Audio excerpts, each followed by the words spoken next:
Well, the clock on the wall is telling me that's all, y'all. So I'm gonna mosey on down to the Red Rock Bar and buy all the ladies a drink on me. But don't try fooling me again, Dennis. This has been Chet Sebastian's Jazz Corner. Until next time, keep it cool, King Falls.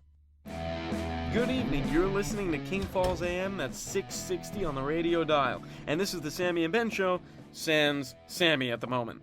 Sorry about that, Ben. Everybody at home, I was just running a little late. I just saw the weirdest thing. Was it Chet leaving? I told him to take that fur coat off. Guy looks like he walked off the set of a blaxploitation film. No, I wish I'd seen that. But I was driving in tonight, and I was running a tad bit late, as you can see. And I swear to you, I'm coming up Main Street. I got behind a hearse delivering these giant white rose bouquets. Like, every couple of streets, the damn thing's topping. No, yeah, it did.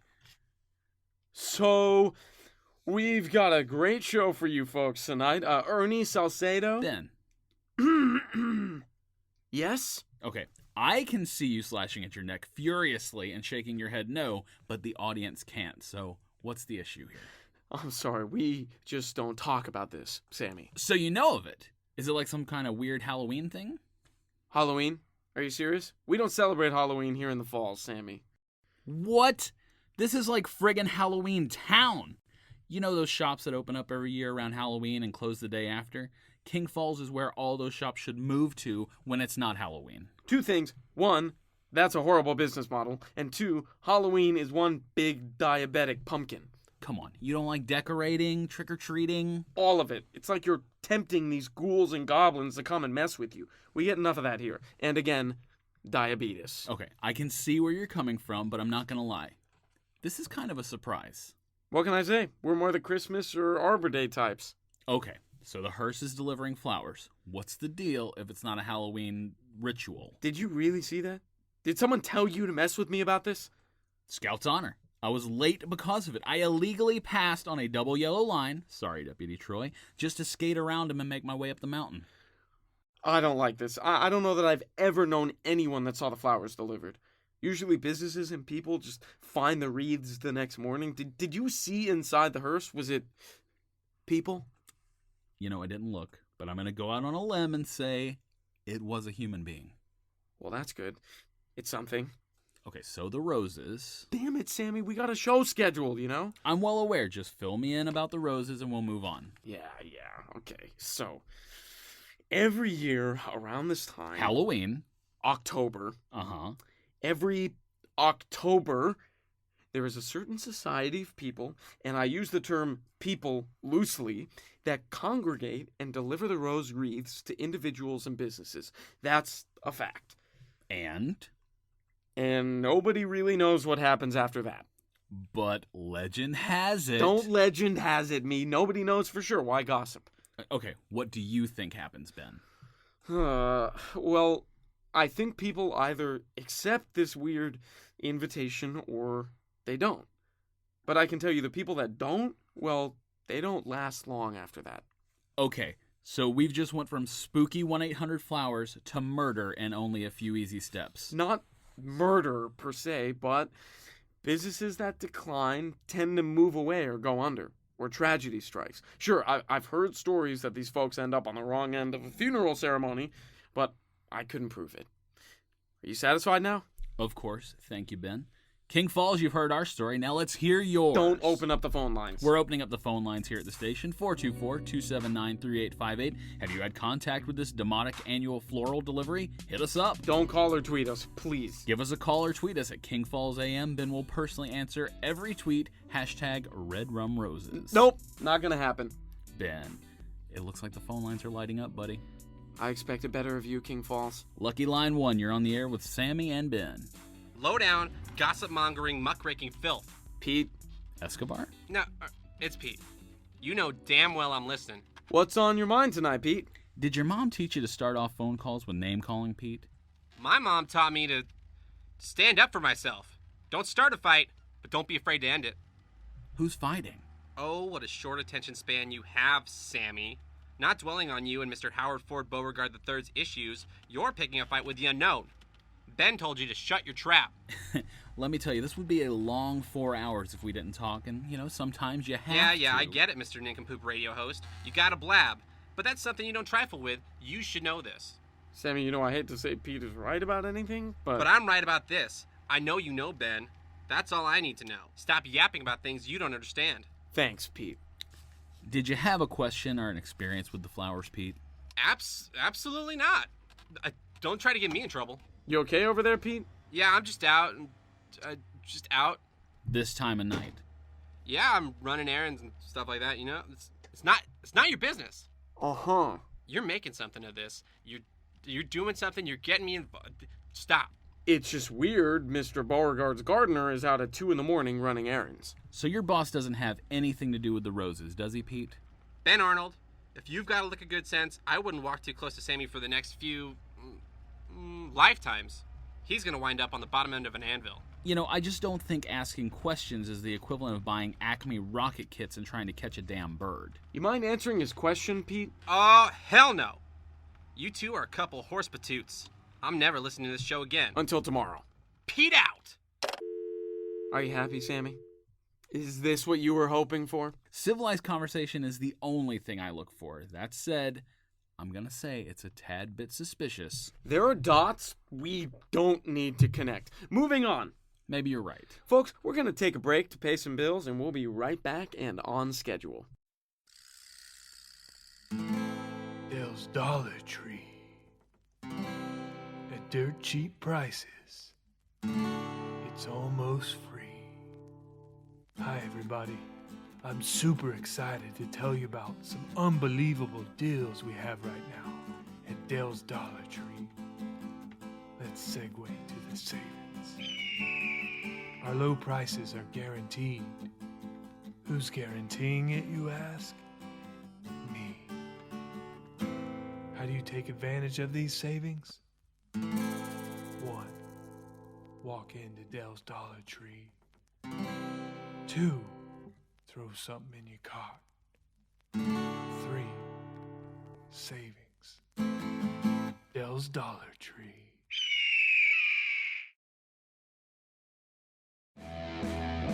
Ladies and gentlemen, we are back and you're listening to King Falls AM. Now, we were just talking about me running late this morning because of So we got a great show scheduled tonight. We've got Mr. Eli Goldblum on later in the hour. And who is Mr. Goldblum? Are you kidding me? Only the most renowned post-mortal psychologist known to man. He's on a spoken word world tour, and this Thursday you can see him live at the King Falls Convention Center. That's something. Indeed. So that's in about 40 minutes. We got Rose from Rose's Diner, of course, calling in to talk about how the bee crisis is affecting her honey-baked ham specials for the foreseeable future. Really? That's something that's happening? Come on, Sammy, this bee situation is serious business. You get points for not buzzing or saying beesness. You don't want to know how hard that was. Okay, so how can we help with the bees? Cut back on swatting them? I don't know for sure. That's why we're talking to Rose. Gotcha. And our first topic of discussion this evening was going to be... About the flowers. Don't. Okay, look, can we open up the phone lines again? I'd like to talk about these flowers. You tell King Falls your topic, and then we'll see what they want to talk about. You know they'll talk about the damn rose wreaths. You heard it here, folks. Line 7, you're on with Sammy and Ben. I can't sleep with all this damn racket going on. You two dingleberries, keep it down. Herschel? Oh, hell, don't make me get out of bed and give you a full blast so late at night. I don't even know where my slippers are. Mr. Baumgartner, you realize you called us, right? This is the radio station. I know who and what I call. I dialed you dick whistles because all this crybabying about the damn flowers. Turn that jazz fella back on so I can get some rest. Chet is on from 10 to 2, Mr. Baumgartner. This is Sammy and Ben, and we talk about... I don't give a damn if it's Tricky Dick Nixon calling to give me a Congressional Medal of Honor. You shut your noise holes about the damn funeral flowers and play me some heroin-fueled American art. We're going to count that as 1 for the flowers. Line 14, you're live on the air. Long-time listener here. Did you hang up, Sammy? Yeah, sorry, I hate that guy. Line 3, this is King Falls AM. Good evening, Benjamin, Samuel. This is Beauregard? Mr. Howard Ford Beauregard III. My man told me that you were spreading more lies than usual on your little radio show. I thought I would call and clear the air. Mr. Beauregard, can I just say before this call goes any further that we will not accept any abuse towards us or the listeners of this show. How cute that you think people listen to you two buffoons. That's abuse. That's exactly what we were... Oh, that's a joke where I come from. You millennials would never have lasted back in my day, with your emotions and feelings and the like. When was that day, again, Mr. Beauregard? Information about myself and my family can be found in my international best-selling e-book, King of King Falls. I don't have to answer to, well, you. Did you have a reason for the call tonight, Beauregard? Indeed I do. While men with any couth wouldn't speak about festivities that they know nothing about. So, you're behind these deliveries. Also, while I would never name names and throw my friend under a bus, you should know that this wasn't the agreed-upon topic of the show. Oh, stop it. I don't know a thing about the supposed yearly White Rose deliveries you speak of. My family nor myself have ever been involved with such joviality. In fact, in all my years, I can't recollect such a thing. I don't buy that for a second. Maybe you never sent the roses, and let's play devil's advocate and say, sure, you've never received them, which I doubt, but there is no way you haven't heard of this. Maybe it's something you commoners have made up, like the Tooth Fairy, the Illuminati, or equal rights for the sexes. I can't deal with this guy. Just dump him and let's take another line. Wait, Mr. Beauregard, if you don't care about this, and in fact haven't even heard of it until tonight, why would you bother to break your hate silence with us to call in? You're not nearly as dumb as you look, Stevens. And while I continue to honor my statement before, I'd have to assume that this rose ordeal is a real thing. It's probably a very special thing, an intimate invitation sent by the upper echelons of King Falls, a way of making amends or bringing people worthy of attention into a conversation that normally would not have been invited to have. Just for everyone keeping score at home, I took a college course on crazy, and I believe he is saying he knows the wreath deliveries are real, and he is probably behind them. Time is money, gentlemen. Not that you understand that concept. But instead of painting a ceremony you know nothing about as tragic and scary, perhaps it's not. Perhaps it's something more than that entirely.